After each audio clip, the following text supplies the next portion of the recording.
Malaysia পাসামালাম, এটা হচ্ছে বাজার।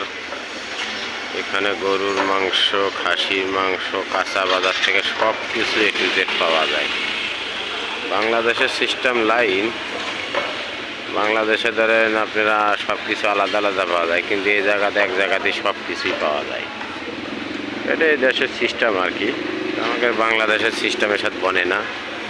এদেশে গরুর মাংস একটা সুবিধা ভালো, আপনারা যেখান থেকে চাইবেন ওই জায়গার থেকে গরুর মাংস দিবি। এদিক দিয়ে জিনিসটা ভালো আর কি। দেখেন কত সুন্দর জায়গা, পরিষ্কার। এই যে গরুর মাংস আমরা কিছুক্ষণ আগে কিনলাম 10 কেজি, আর একজন নিল 8 কেজি।